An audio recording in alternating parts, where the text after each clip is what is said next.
అమ్మాయిలు కూడా ఇప్పుడున్న కాలంలో అన్ని విధాలుగా ఆలోచిస్తున్నారు. లవ్ మ్యారేజ్ చేసుకున్నప్పుడు వీళ్ళిద్దరు కలిసి పెళ్లి చేసుకున్నారు, ఎన్నో పోయి ఉన్నారు. వీళ్ళిద్దరే బతకాలా, పెళ్లి వీళ్ళే చేసుకోవాలా, ఒకళ్ళ మీద ఒకళ్ళకు ప్రేమ తగ్గిపోయి కోపాలు పెరుగుతాయి. ఆర్థిక పరిస్థితులు ముందొచ్చేసరికి తల్లిదండ్రులు ఇటు కుటుంబం అటు కుటుంబం ఉంటారు కాబట్టి ఇంత లాంఛనాలతో పెళ్లి అవుతుంది. అంగరంగ వైభవంగా తల్లిదండ్రులు కూడా పెళ్లి చేసి. సార్, ఈ కాలంలో లవ్ మ్యారేజ్ బెస్ట్ అంటారా, అరేంజ్ మ్యారేజ్ బెస్ట్ అంటారా? దానికి నేను సమాధానం ఎట్లా చెప్పాలమ్మా? నేను బిజినెస్ చేస్తున్నా కాబట్టి అరేంజ్ మ్యారేజే బెస్ట్ అంట, కానీ అట్లా కాదు. అది లెక్క. విషయం ఏంటంటే ఒక పద్ధతి ఉంది. ఇప్పుడు లవ్ మ్యారేజ్ అంటే ఎట్లుంటది అని అంటే, అమ్మాయి అబ్బాయి మాత్రమే ప్రేమించుకుంటారు, వాళ్ళకి నచ్చింది, అది పెద్దల దగ్గరికి పోయి మాట్లాడుకొని వాళ్ళు చేసుకున్నారు అనుకో, అది ఎంతో కొంత అరేంజ్ కిందికి వస్తుంది.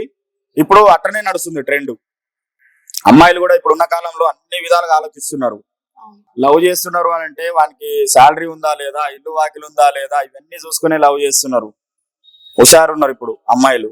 ఏదో ఉత్తగానే రోడ్ సైడ్ రోమియోని ఎవరు లవ్ చేసేంత ఓపిక లేవు. అంటే టెక్నాలజీ మారింది, ఆలోచనలు మారినాయి, వాళ్ళ విధానాలు మారినాయి. కాబట్టి ఖచ్చితంగా అమ్మాయిలు పిల్లగాన్ని చూజ్ చేసుకునే విషయంలో మంచి పిల్లగాన్ని చూజ్ చేసుకుంటున్నారు. దాంట్లో అయితే తప్పు పట్టేది లేదు. కానీ మీరు అడిగిన క్వశ్చన్ కు లవ్ మ్యారేజ్ బెస్టా అరేంజ్ మ్యారేజ్ బెస్టా అంటే అరేంజ్ మ్యారేజే మంచిది.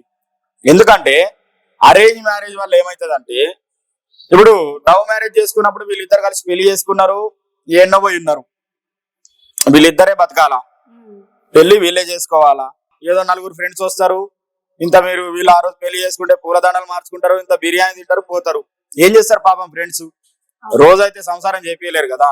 వీళ్ళకు సంసారం స్టార్ట్ అయిన తర్వాత ఇల్లు రెంటు, ఇంటి ఖర్చులు ఇవన్నీ పెరిగిపోతా ఉంటాయి. ఈ పెరిగిపోయేసరికి ఏమైపోతాయంటే లవ్ జంటలు ఎట్లుంటాయంటే ఒకళ్ళ మీద ఒకళ్ళకు ప్రేమ తగ్గిపోయి కోపాలు పెరుగుతాయి. ఆర్థిక పరిస్థితులు ముందొచ్చేసరికి ఈ లవ్ మ్యారేజ్ చేసుకున్న తర్వాత ఇప్పుడు ఆమె ప్రెగ్నెన్సీ అయిందనుకోండి, వాళ్ళ అమ్మ రాదు, వీళ్ళమ్మ రాదు, ఎవరు రారు. ఎంత ఇబ్బంది అనుభవిస్తారంటే ఎంతో మనోవేదనకు గురైతారు. కాబట్టి ఇది ఆలోచించాలి, లవ్ చేసేటప్పుడే ఆలోచించాలి. ఇవన్నీ పరిస్థితులు ఉంటాయి. ఇక నాకు లవ్ ఏ మంచిదంటే లవ్ మ్యారేజ్ చేసుకో, బాగలేదు. అరేంజ్ మ్యారేజ్ వల్ల లాభాలు ఏంటంటే, అరేంజ్ మ్యారేజ్ చేసుకుంటే తల్లిదండ్రులు ఇటు కుటుంబం అటు కుటుంబం ఉంటారు కాబట్టి ఇంత లాంఛనాలతో పెళ్లి అవుతుంది. అంగరంగ వైభవంగా తల్లిదండ్రులు కూడా పెళ్లి చేసిస్తారు. లవ్ చేయడం తప్పంటలేను నేను, చేసుకో, కానీ పెద్దలకు చెప్పు. యాన్నో నువ్వు వారిపోయి పెళ్లి చేసుకుంటే అంగరంగ వైభవంగా చేసే పెళ్లి ఉండదు.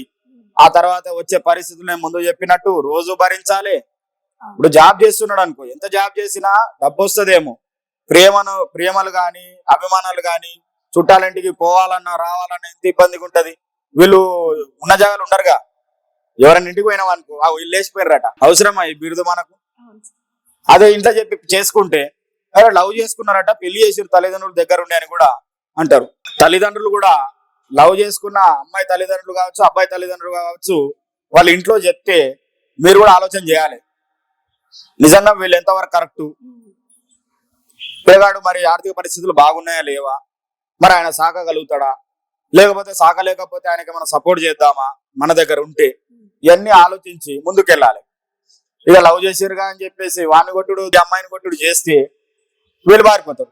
కాబట్టి ఆ పరిస్థితి తల్లిదండ్రులు కూడా తెచ్చుకోవద్దు. అంటే ఇండైరెక్ట్ గా పారిపోవడానికి కారణం తల్లిదండ్రులు కూడా కదా. కాబట్టి తల్లిదండ్రులు కూడా ఆలోచించాలి. తల్లిదండ్రులు కూడా ప్రేమించుకున్న అమ్మాయి కావచ్చు అబ్బాయిని కావచ్చు వాళ్ళకి ఎంతో కొంత నచ్చ చెప్పాలి. వద్దు అనే దానికి కూడా కారణాలు చూపించాలి కదా. ఏమో ఆమె టీనేజ్ వయసులో ప్రేమించింది అనుకోండి, మనం చెప్పాలి ఇది కాదమ్మా ఇది అని తల్లిదండ్రులు కూడా చెప్పాలి. కొట్టో తిట్టో నువ్వు మార్చాలని చూస్తే మారరు. కాబట్టి ఎవరైనా కావచ్చు అరేంజ్ మ్యారేజ్ కి ప్రిఫరెన్స్ ఇవ్వండి. అరేంజ్ మ్యారేజ్ వల్ల చాలా లాభాలు ఉంటాయి. చిన్న గొడవ అయింది అనుకోండి, అన్నను తమ్ముడు కుటుంబ సభ్యులు అందరు వచ్చి మాట్లాడతారు. మరి లవ్ మ్యారేజ్ చేసుకునే జంటలకు దోస్తులు వస్తారు. దోస్తులు ఏం చేస్తారు, ఇంత పాపము గొడవ అయిందనుకో సముదాయిస్తారు, ఇంత బిర్యానీ తింటారు, పోతారు, మళ్ళీ తెల్లారి సేమ్. కాబట్టి అది కరెక్ట్ కాదు. మీరు ఖచ్చితంగా అరేంజ్ మ్యారేజ్ ప్రిఫరెన్స్ ఇవ్వండి తల్లిదండ్రులారా. అది ఎవరైనా కావచ్చు, అమ్మాయిలు కావచ్చు అబ్బాయిలు కావచ్చు. మీరు లవ్ చేయండి తప్పులేదు, కానీ అరేంజ్ చేసుకోవడానికి ప్రయత్నం చేయండి, ఒప్పించండి తల్లిదండ్రులు.